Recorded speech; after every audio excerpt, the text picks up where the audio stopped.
10월은 증가되는 은혜의 달입니다. 증가되고 앞으로 쏘아올려주는 은혜가 우리에게 이미 임하였습니다. 옆에 분들하고 나누세요. 축하드립니다. 증가된 은혜 축하드립니다.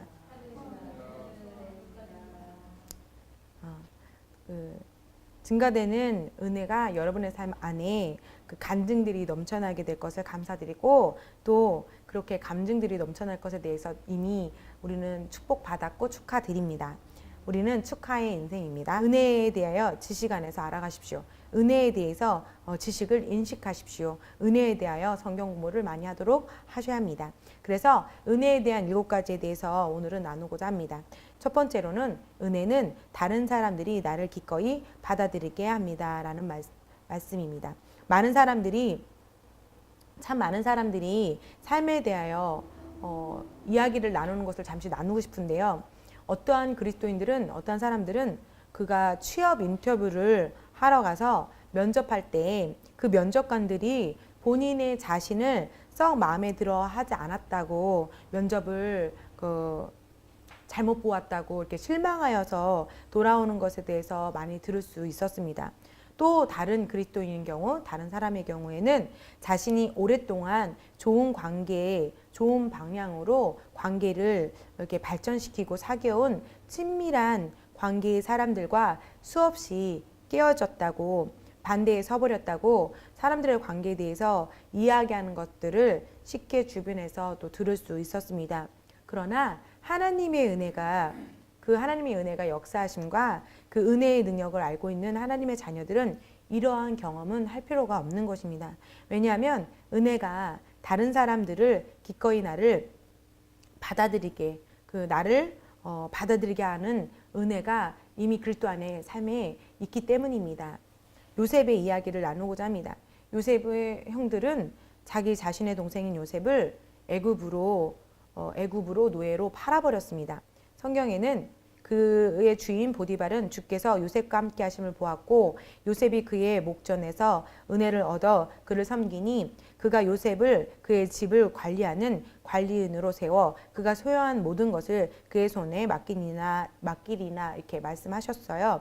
그래서 보디발은 그 노예 소년인 요셉을 자신 집을 이렇게 오게 해서 그의 성실한 태도로 인해서 집 전체를 관리하는 감독관으로 세웠어요. 이것은 승진하는 능력의 은혜입니다. 도중에 요셉은 모함을 받아서 억울하게 감옥에 갇히게 돼요. 그 아내가 요셉을 이렇게 모함하죠. 그래서 감옥에서도 그의 능력의 은혜는 그 요셉의 삶에 역사하게 합니다. 성경에서는 말씀하고 있습니다.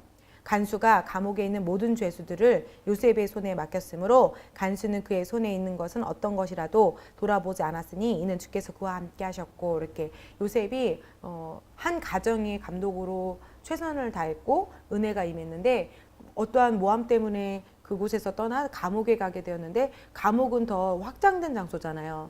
그리고 감옥에서 어느 분야에서 자기 자신이 인정을 받는다는 것은 더욱더 그 확장된 은혜이잖아요. 그래서 그가 감독으로 또 감옥에서도 감독의 위치에서 열심히 섬기죠. 근데 그 은혜가 거기서 멈추지 않습니다. 시간이 경과한 후에 그때까지 히브리 노예였던 요셉이 노예로 팔려갔던 그 나라의 수상이 됩니다. 총리가 되죠. 그래서 은혜가 우리 위해서도 이같이 역사할 것을 믿어야 합니다. 할렐루야.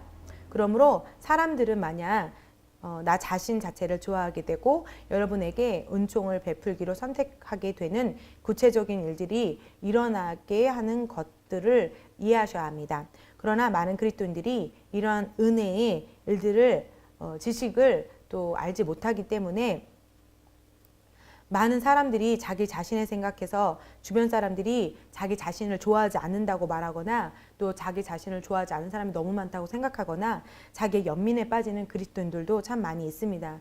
이것이 현재 진행형인 그리스도인들도 많이 있습니다. 그렇지만 하나님의 은혜가 여러분 안에서 역사하고 있을 때는 절대로 그런 일이 일어나지 않는다는 것을 주님께서는 우리들이 알기를 원하십니다. 하나님의 은혜는 아버지의 자녀들의 인생을 향한 아버지의 운명 안에서 기능하기 위하여 아버지의 자녀인 우리들에게 필요한 적합한 사람들과 자료들과 또 자원들을 끌어당기게 한다는 말씀의 실제들을 영으로부터 반응하여서 우리의 삶에 실제가 되어지는 것에 대해서 믿음으로 반응하고 인식하기를 주님께서는 원하고 계십니다.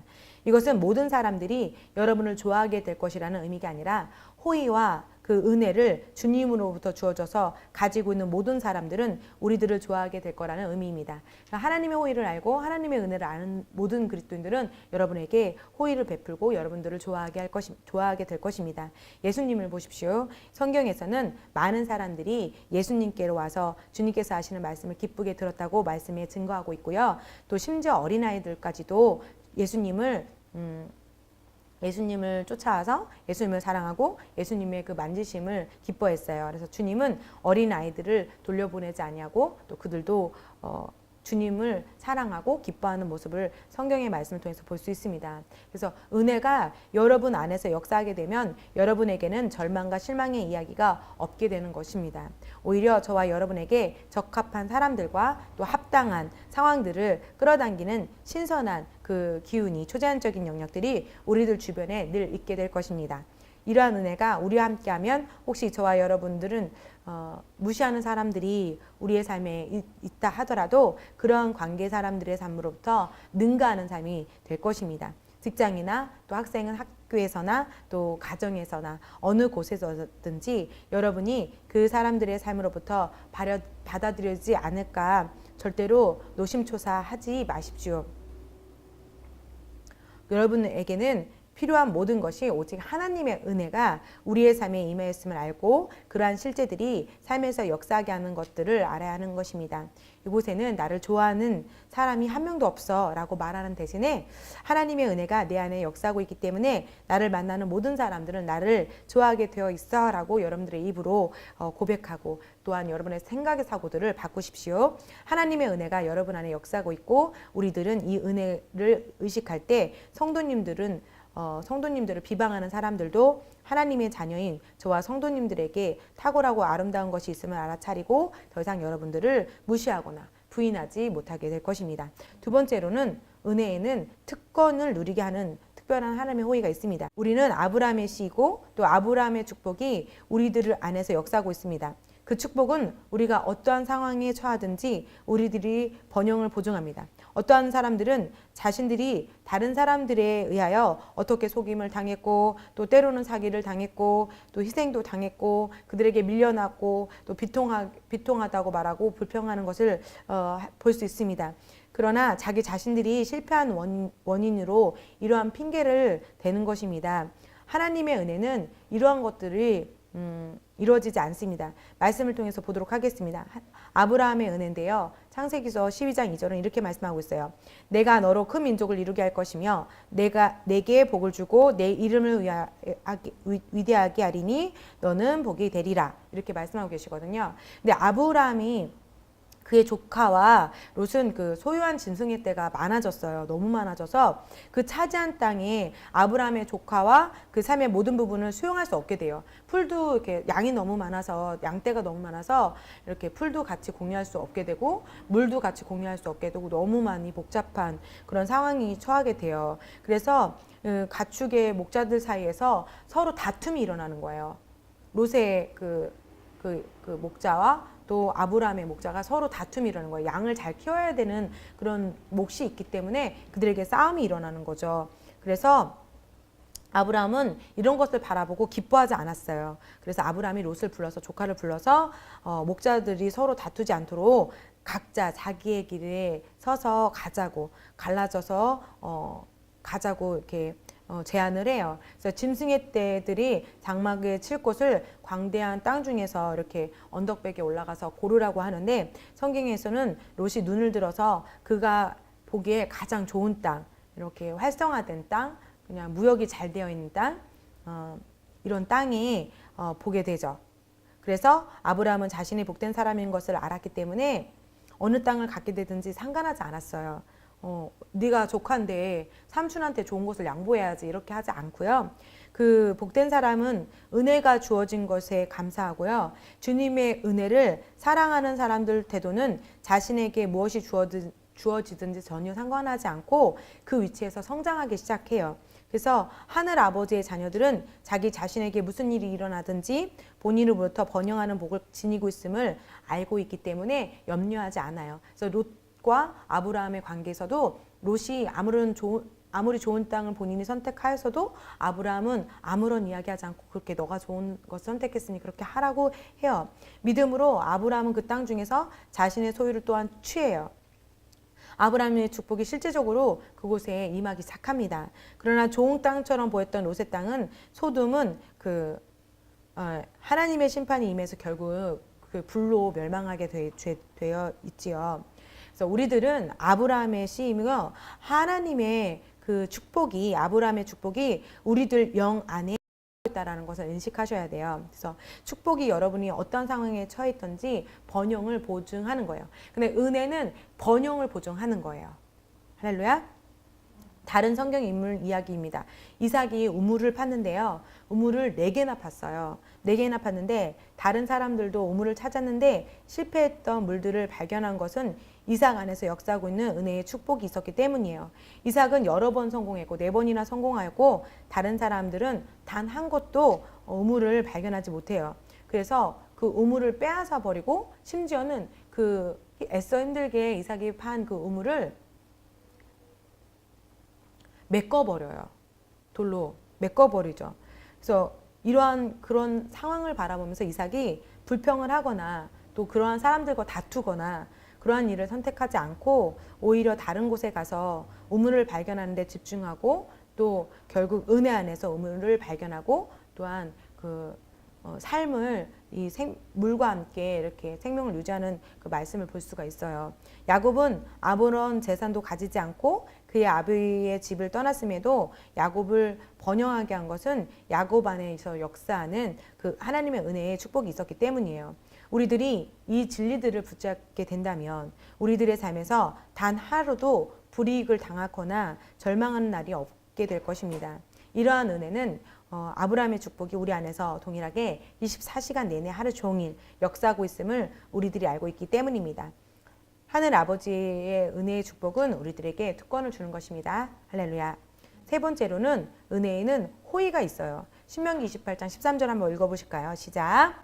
여호와께서 너를 머리가 되고 꼬리가 되지 않게 하시며 위에만 있고 아래에 있지 않게 하시리니 이렇게 말씀하고 계세요. 그 호의는 우리의 삶에 임한 하나님의 호의가 우리들로 하여금 빛 가운데서 성도의 기업에 참여하는 자가 될 자격을 주어진 거예요.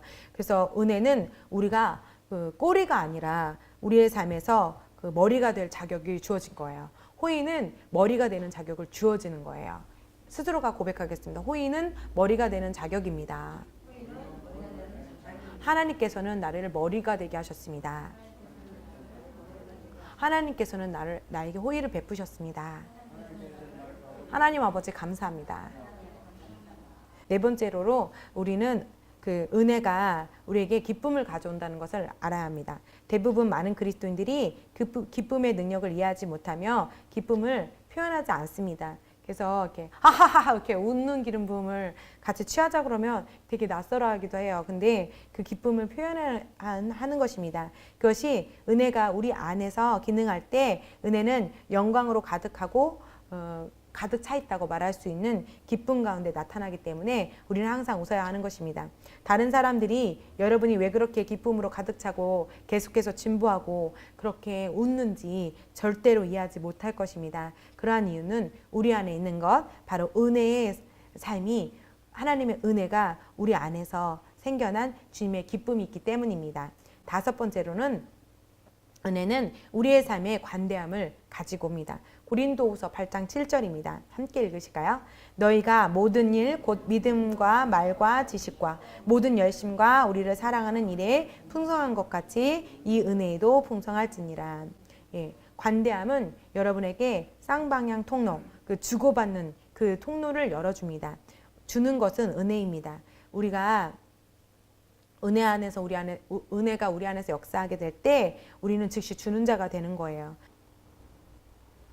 여러분이 만약에 누군가에게 주게 된다면 그 주게 되는 것이 다른 방향으로 오게 되는 거죠.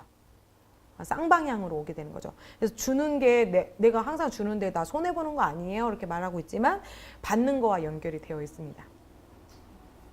그래서 은혜가 저와 성령님들로 하여금 누군가에게 주라는 감동을 일으킨다면 그냥 주십시오. 그래서 다른 사람들이 또한 그러한 감동을 받았을 때 우리에게 주라는 감동을 동일하게 받는 것입니다. 쌍방향입니다.